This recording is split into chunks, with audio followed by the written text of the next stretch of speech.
De Padres para Padres, un espacio de Associated para abordar temas que nos impulsan y nos retan, porque ser padres es ir más allá. Bienvenidos. Hola, bienvenidos a De Padres para Padres, un espacio creado por la Asociación de Padres de Familia del Colegio CIEDI y en el que básicamente queremos compartir con toda la comunidad temas que son de gran interés, no solamente para la parte familiar, sino también para la parte personal, emprendimiento, crianza, que es algo en lo que los padres tenemos que ir todo el tiempo actualizándonos, por decirlo de alguna manera, y por eso hemos traído para este tema, o para este espacio mejor, un tema de verdad que consideramos que es muy importante y es el de los límites, pero los límites con amor. ¿Cómo podemos hacer precisamente para establecer esos límites con nuestros hijos sin entrar en conflicto, encontrando como el equilibrio perfecto? Sabemos que es complicado, pero queremos abordarlo con una especialista a la que hemos invitado, una invitada muy especial. Ella es Ana María Lora, ella es psicóloga, es neuropsicóloga de Ludic Center. Ella es fundadora de un gran proyecto en el que se busca acompañar no solamente a los niños, a los adolescentes, sino también a las familias, incluso a los educadores, a la comunidad educativa, en este proceso tan interesante que es la educación y la formación de esos aspectos tan importantes y a los que a veces, hay que decirlo, no le damos como la suficiente importancia, porque a veces los chicos ya están muy grandes, porque ya perdimos una etapa muy importante, pero bueno, vamos a hablar de eso. Ana María, bienvenida y gracias por acompañarnos. Bueno, Jimena, gracias, te agradezco esta invitación tan linda. Me encanta poder estar acá contigo, sobre todo porque, bueno, soy psicóloga, he hecho esto toda la vida, acompañar familias, acompañar niños, acompañar familias en su crianza, pero además lo disfruto mucho el poder acompañar a las familias en una crianza. Como decías tú en algún momento, me gusta la frase como crianza en equilibrio, ¿no? Equilibrada, simple, práctica, fácil, lógica. Entonces, me encanta poder acompañarte y Bueno, acompañarlos a todos. claro que sí, qué rico. Ana María, hablemos entonces de este tema. A veces los padres vemos el tema de los límites como algo, uy, que nos produce susto, como medidas que tienen que ser a veces, por qué no decirlo, impopulares. ¿Por qué no? ¿Cómo podemos nosotros precisamente como desmitificar esto y comenzar a hablar de los límites, pero de la importancia de establecerlos? ¿Por qué son importantes los límites dentro de las familias? Pues mira, Jimena, la importancia tiene todo que ver con la felicidad, ¿no? Ahorita oye uno mucho a los papás diciendo que quieren que los hijos sean felices, y sí, partamos de allí, queremos que los hijos sean felices. Y la felicidad en términos prácticos tiene mucho que ver con la capacidad para adaptarse.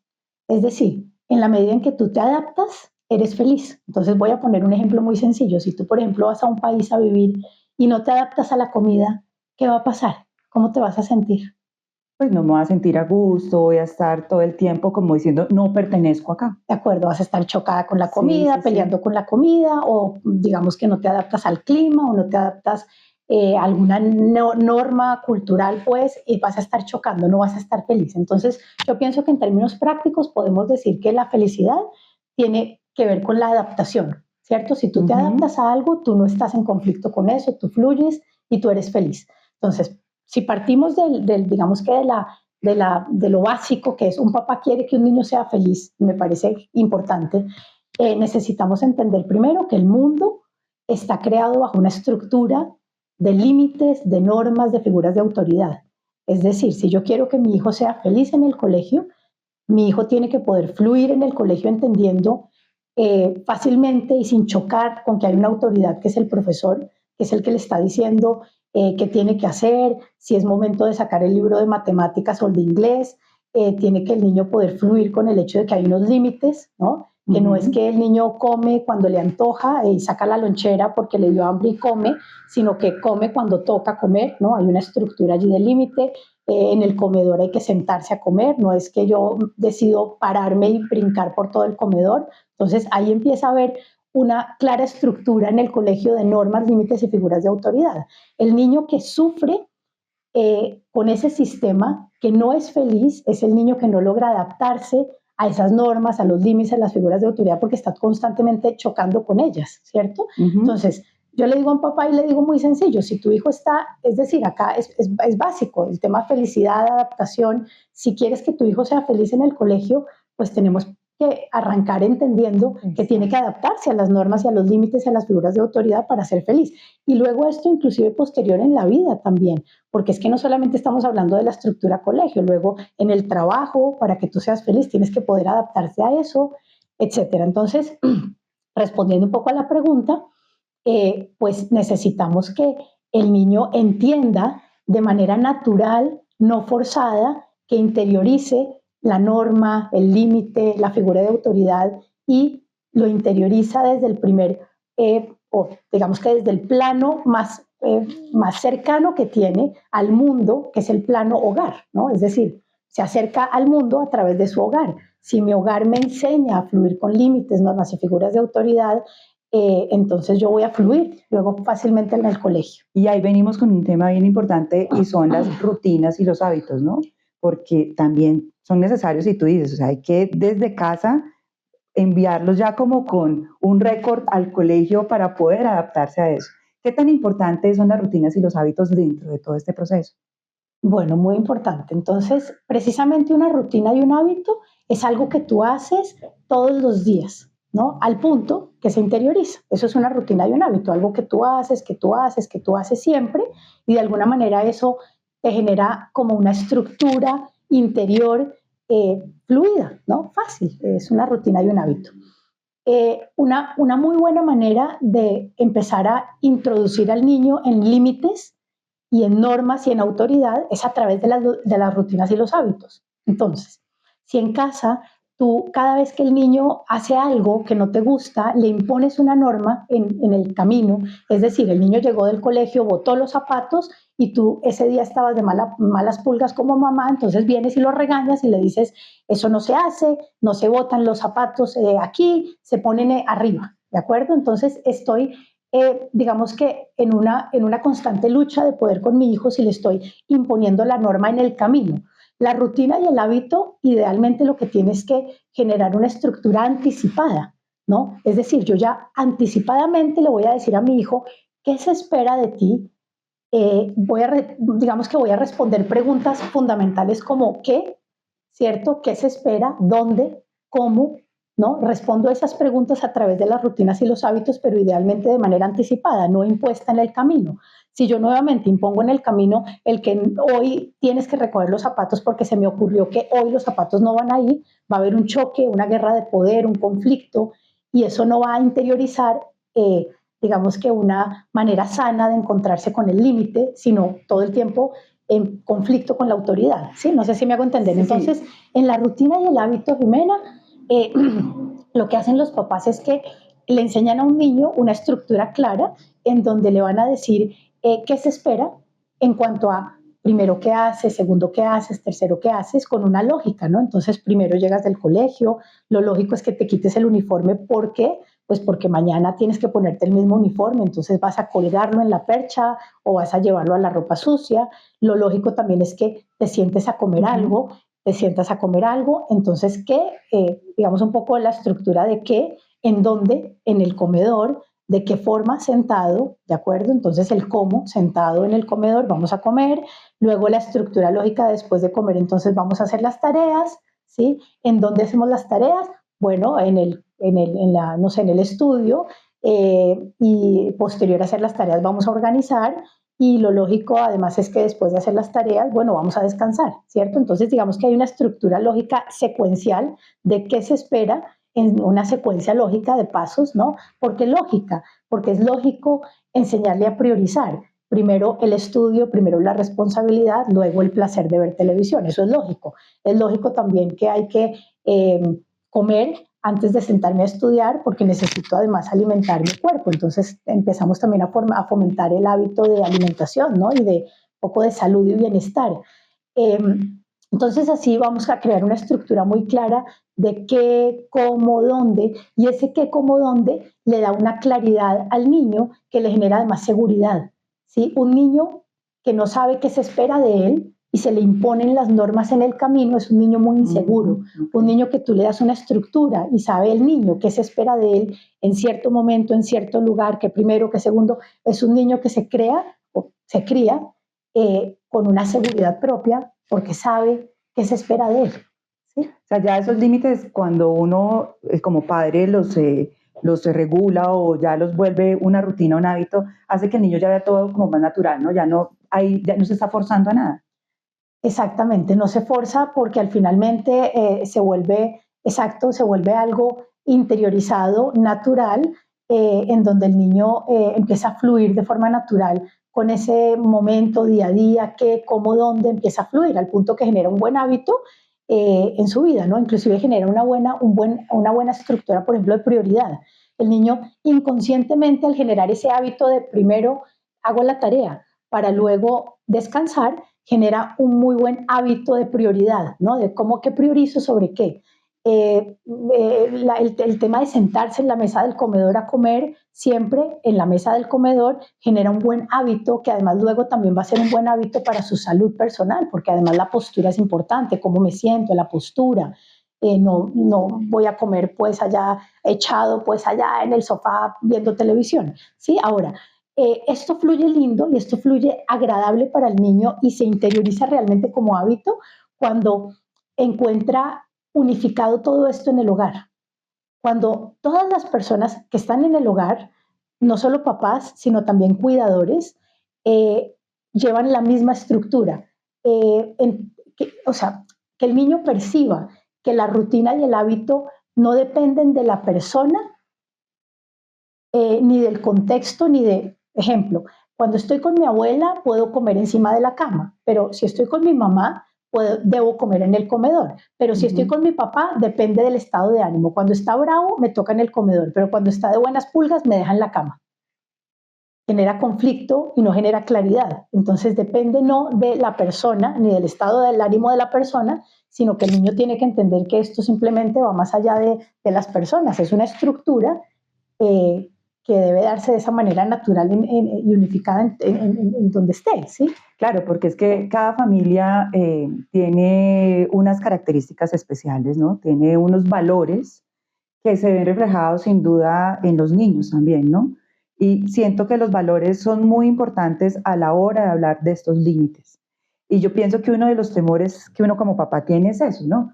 Cómo hacer para que las cosas no sean como forzadas, que el niño sienta que se le están imponiendo, y siento que eso está muy relacionado con todo el tema de los valores de cada familia.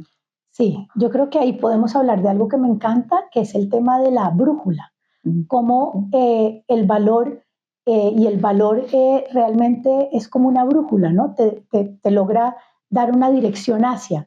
En un hogar con valores claros, el valor es la brújula del hogar. Entonces, los valores, por ejemplo, vamos a hablar de un valor que es el valor del respeto. Entonces, en una familia donde el valor es el respeto, es una brújula que orienta todo y está como implícita en todas las dinámicas, en todo lo que hacemos está implícito el valor del respeto y obviamente si está implícito el valor del respeto, allí inmediatamente también hay unos límites, ¿no? Entonces, ¿por qué está implícito el valor del respeto? Porque el niño ve que la mamá respeta al papá, que el papá respeta a la mamá, que la mamá respeta a su abuela y que además los papás respetan a la señora del servicio. Entonces, es un valor implícito en todas las dinámicas, está allí y direcciona toda la conducta, ¿no? O sea, es básica.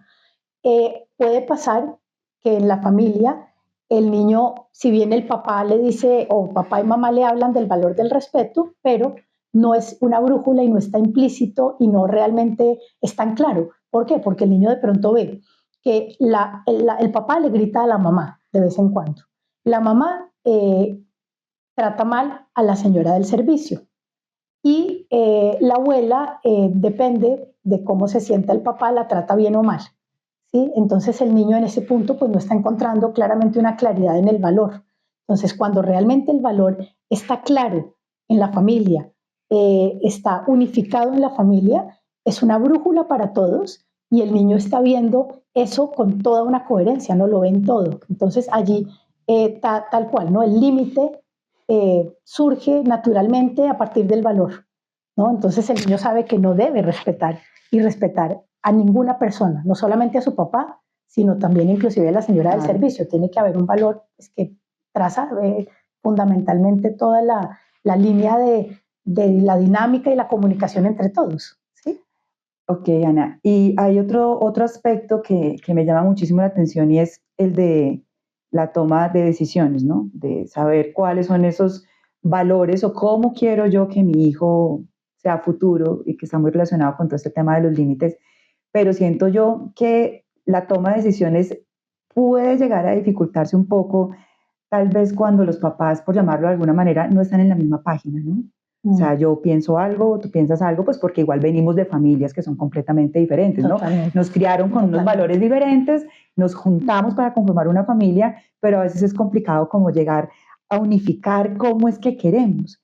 Entonces, ¿qué hacer en esos aspectos, no? Clarísimo. Cuando no estamos en la misma página, papá y mamá, y tenemos por delante la crianza de un niño pequeño o tal vez ya cuando llegan a la adolescencia, que a veces también se comienzan a salir de las manos. Claro, clarísimo. Entonces, mira, lo primero es que los papás tienen que no asumir, precisamente, no asumir que piensan igual sobre algo.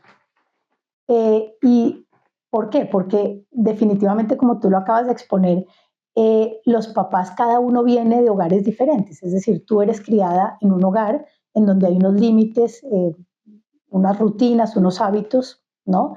Y de pronto unos valores inclusive no del todo exactamente iguales a la otra persona. Tu marido viene igualmente de un hogar diferente al tuyo. Eh, es decir, es imposible, es muy difícil encontrar que un papá, una mamá se encuentren totalmente unificados, 100% unificados. Es difícil porque vienen de hogares diferentes. Entonces, lo primero, el primer error es asumir, ¿no? Asumir que tú y yo estamos unificados. No puedo asumirlo, precisamente porque venimos de hogares diferentes. Entonces, lo primero que tengo que hacer es sentarme a dialogar con la otra persona, ¿sí? Imaginemos como una empresa, como cuando se crea una empresa. Cuando crea uno una empresa, tienen que sentarse las partes y unificarse en qué quieren para la empresa, cuáles son los estatutos, las políticas. Lo mismo pasa en el hogar. El hogar es una empresa, entonces tienen que sentarse como si fuera en una reunión, además muy formal, digo yo, siéntense formalmente con hoja en mano y charlen. Es decir, ¿tú qué quieres? ¿Para ti qué es importante? ¿Sí? ¿Qué rutinas quisieras que tuviera nuestro hijo? ¿No? ¿Qué hábitos son importantes para ti? ¿Cuáles son esos valores fundamentales? Y entonces, a partir de eso, construyamos casi que un documento, ¿no? Para unificarnos y a partir de allí empezar a generar esas rutinas, esos hábitos, entender que hay unos valores fundamentales para los dos que tenemos que alinear, ¿no? Que son fundamentales y entonces ya en el camino van a evitar muchos conflictos, porque los papás que no hablan son los papás que tienen conflictos naturalmente. Sí, realmente. Claro. Así es, sí, es verdad. Pero bueno, listo.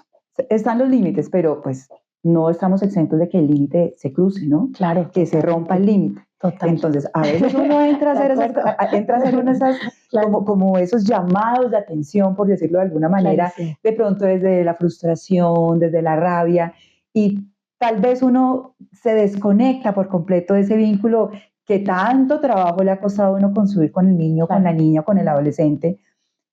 Entonces no sabe uno qué hacer. Entonces ahí la pregunta, Ana María, es ¿cómo hacer para corregir desde el amor, obviamente, pero sin desconectarnos emocionalmente con nuestros hijos? Lo primero, Jimena, es que tú no puedes corregir desde la emoción. Es lo más importante. Es decir, si un papá está alterado, algo no le gustó, está furioso y va a corregir, no lo haga. En ese punto no corrija, ¿sí? Porque va a corregir desde la emoción, exactamente. Seguramente va a maltratar, va a gritar, va a juzgar y lo que va a generar eso en el niño es inmediatamente una emoción negativa y no una positiva. Y se supone que la crianza, es decir, queremos criar niños para que ellos sean cada vez mejores personas, no peores personas. Entonces, si yo ataco a mi hijo, ¿no? Pues estoy muy molesto y ataco a mi hijo y lo que genero en él son sentimientos negativos, pues no estoy logrando nada positivo con mi crianza. Entonces, lo primero es que si el papá está molesto, no es momento de corregir. Tiene que primero aprender a tranquilizarse. Que se enfríe la cabeza, como se dice. Total, técnicas de relajación, de respiración. Si lo que le funciona es ponerse a leer un libro, que lea un poco un libro, o le funciona salir y caminar, vaya y camine. Si tiene que contar hasta 1.000.000, cuente hasta 1.000.000. Cuente hasta 1.000.000, listo. Entonces nos relajamos. Luego ya vamos a corregir, ¿cierto? Entonces lo primero que vamos a hacer es fundamental, es que tú vas a corregir la conducta. Tú corriges la conducta y no atacas al ser.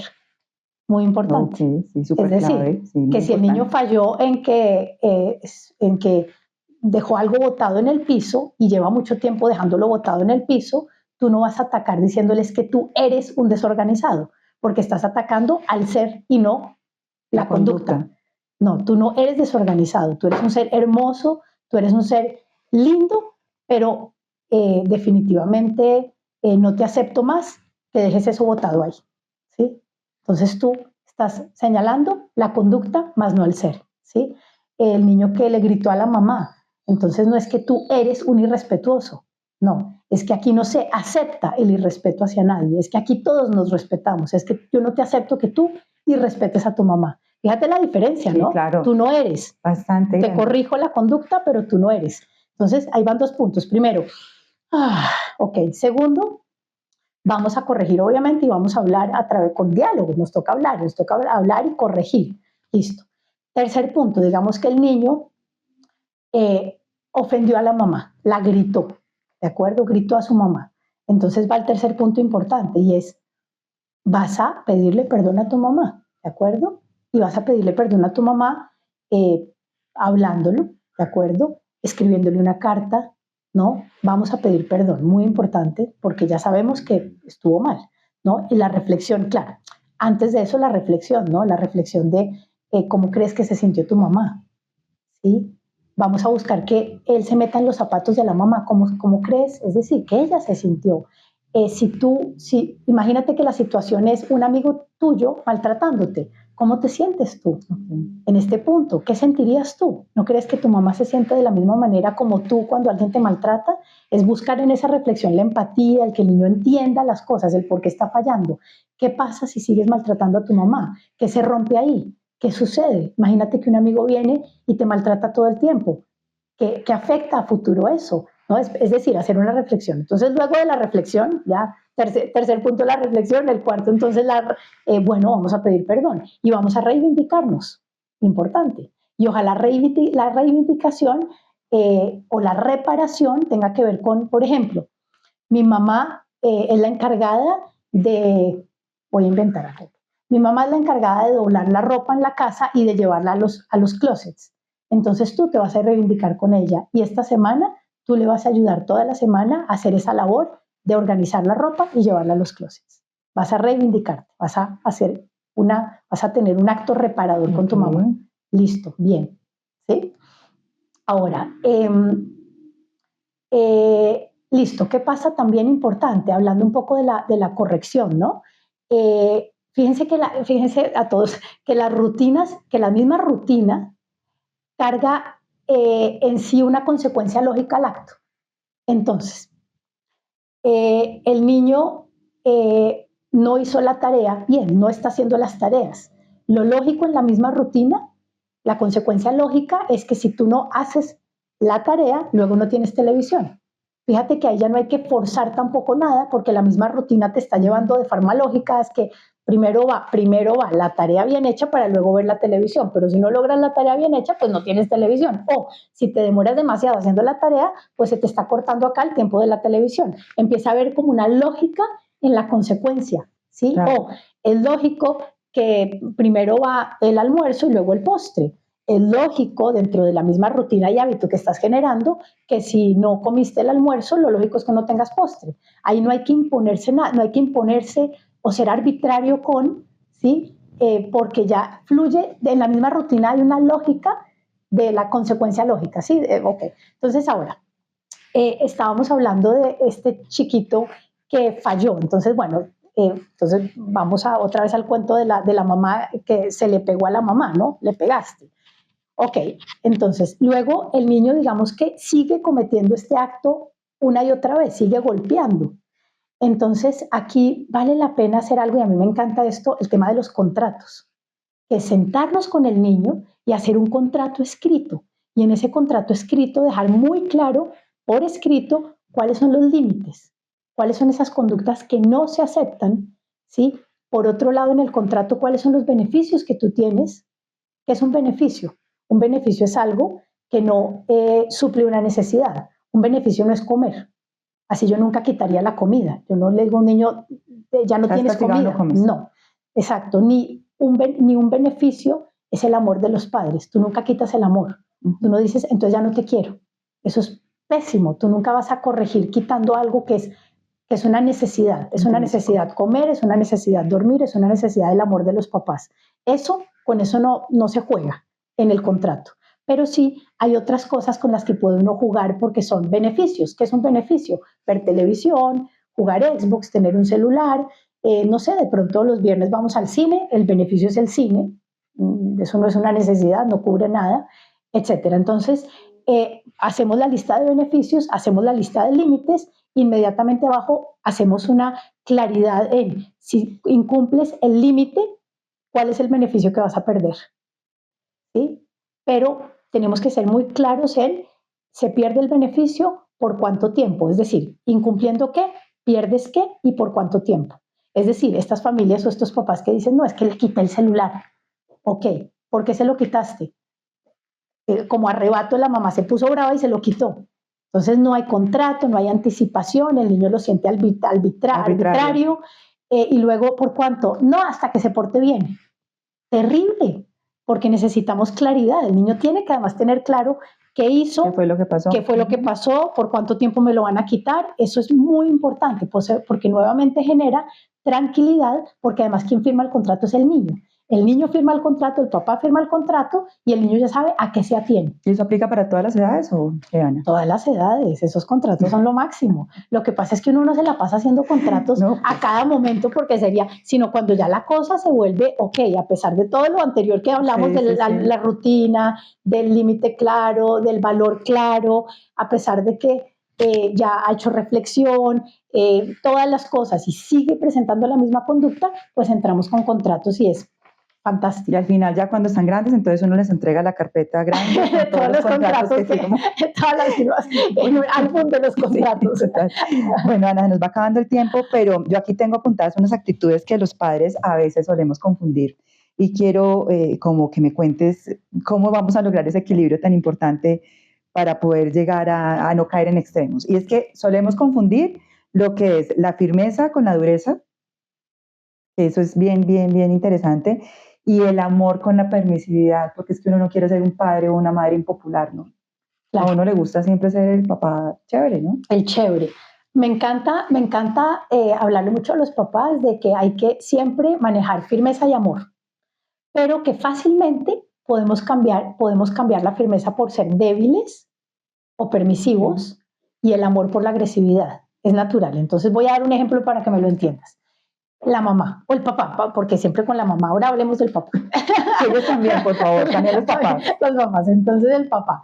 En la noche, entonces, pero cantaleteando al chico, ¿no? Es que tú eres un irresponsable, siempre dejas la tarea, dejaste otra vez la tarea en el colegio, para mañana tienes que hacer una cartelera y no tienes ni idea qué hacer, es el colmo, eres un irresponsable, mejor dicho, ataque, listo. Inmediatamente después de la cantaleta, entonces el papá se mete al WhatsApp, ¿no? A preguntar por qué hay que hacer, de qué forma, cuáles son las preguntas. Entonces el papá anota todas estas cosas y luego sigue cantaleteándolo. Irresponsable, es el colmo, lo grita, lo agrede y se sienta y casi que le hace la cartelera. De acuerdo. Y eso es normal, eso son dinámicas que pasan mucho en el día a día de los papás. Entonces yo le digo al papá ahí, pues por un lado no fuiste firme, ahí hay cero firmeza, ¿cierto? Hay mucha debilidad, permisividad y le estás haciendo la tarea. Y por otro lado, no hay amor, porque fuiste agresivo, lo atacaste, le atacaste el ser, le dijiste que era irresponsable, ¿sí? Entonces ese niño empieza a tener, digamos que esto no se da una vez, sino una vez en la vida, sino que se vuelve constante, la dinámica. Entonces en esa dinámica repetitiva el niño empieza a sentir, mucha inseguridad, porque empieza a crear una autoimagen, un autoconcepto de sí mismo como yo soy irresponsable, yo soy un desastre, ¿sí? Por otro lado, dependiente. ¿Por qué dependiente? Porque mi papá hace la tarea por mí. Además, siente que no soy capaz, lo hace por mí, entonces a pesar de que me cantaletea, lo hace. Entonces yo soy dependiente, yo no soy capaz, yo no puedo, y él lo hace por mí, es dependiente del otro. Entonces se genera un chico, empieza a construirse una personalidad, un chico inseguro, dependiente. Entonces le digo yo a los papás, cambiemos esto, ¿cómo hacemos esa misma situación firme y amorosa? Bueno, primero el papá no tiene que cantaletear, simplemente le va a decir, bueno, ¿tú qué vas a hacer? ¿Cómo lo resuelves? ¿De acuerdo? Entendiendo además que no lo puede hacer sentir, es decir, que los niños se equivocan y que parte de la formación y el aprendizaje se da a través del error, es decir, equivocarse no es malo. Entonces, te equivocaste. Es necesario además. Es necesario, entonces te equivocaste y se te quedó la tarea, no es grave, pero pues asúmelo, ¿qué vas a hacer? Tiene una consecuencia, tú irás a dar la cara ya en el colegio, mirar a ver qué vas a hacer. O de pronto si el mismo chino llama a 3 amigos a buscar la tarea, válido, es creativo, sí, busca la manera de hacerlo, y de pronto se trasnocha porque le dio a las 9 de la noche encontrando las preguntas y le dio hasta las 12 de la noche resolviéndolo, válido, genial. Entonces tú eres firme en que el niño es el que lo va a resolver, eres firme en que tú no vas a involucrarte ni vas a hacerle la tarea, hay una firmeza, tú lo resuelves, tú lo vas a hacer, y amoroso porque voy a ser respetuoso y además le voy a llevar a entender que esto no es grave y que se aprende de los errores. La segunda vez seguro, ya no se le va a quedar la tarea. Ahí va. Sí, entonces firmeza y amor es muy diferente a debilidad, permisividad, agresividad. ¿Sí? Ay, Ana María, pues no sé, este es sin duda un tema súper interesante, muy extenso. Aquí nos podríamos quedar hablando muchísimas más horas, muchísimo más tiempo sobre este tema, pero quiero agradecerte por habernos regalado este espacio, por habernos compartido todo tu conocimiento para que cada vez tengamos más herramientas para educar, para acompañar, para este proceso tan bonito de la vida, para este reto que decidimos asumir muchos, que es ser padres y aprender a educar con límites, pero siempre como desde el amor. Entonces, antes de despedirnos, pues me gustaría que nos contaras un poco dónde podemos encontrarte, dónde podemos obtener como ese contenido de valor que sé de primera mano que Ludic Center y que tus profesionales construyen para ayudarnos a todos los padres en este proceso tan bonito. De acuerdo, Jimena. Bueno, lo primero, como cerrar con algo, y es entender que la crianza, definitivamente, para que fluya rico, tiene que ser lógica y tiene que ser equilibrada, que es un poco lo que traté hoy como de transmitir, ¿no? Lo lógico y lo equilibrado ante todo, ¿no? Y sobre dónde encontrarnos, estamos en la página, pues tenemos una página web que es la de Ludic Center. Allí encontramos todos los servicios, talleres, programas, hay un blog divino, además de artículos que yo he escrito, cuentos también para sentarse con los chiquitos como cuentos con valores, ¿no? Como con moraleja, también allí en la página de Ludic Center. Tenemos de todas formas también las redes sociales, entonces Facebook, Instagram, LinkedIn, ¿sí? Están como Ludic Center. Como Ludic Center, como Ludic Center, exactamente. Y de todas formas, bueno, ¿no? Si necesitan de todas formas algún acompañamiento en algún momento de la vida en donde estos tips, estas herramientas no sean suficientes, pues nos pueden llamar también, y acá, de verdad, con mucho cariño, yo les doy una orientación. Y acá tenemos además un equipo de psicólogos genial, de neuropsicólogos, de fonoaudiólogas, terapeutas ocupacionales, es un equipo grande. No, y seguramente que sí, esperamos poder contar contigo y con tus expertos en otros episodios. Esperamos que no nos abandones, poder tenerte muchas veces más acá. Gracias, Jimena. Y a ustedes muchísimas gracias de verdad por habernos acompañado en De Padres para Padres, este espacio de la Asociación de Padres de Familia del Colegio CIEDI. Los invitamos para que compartan este contenido, para que nos cuenten qué contenido además quieren también ustedes tener aquí presente en este espacio que con tanto amor realizamos desde la asociación. Así que nos vemos y nos escuchamos en el próximo video.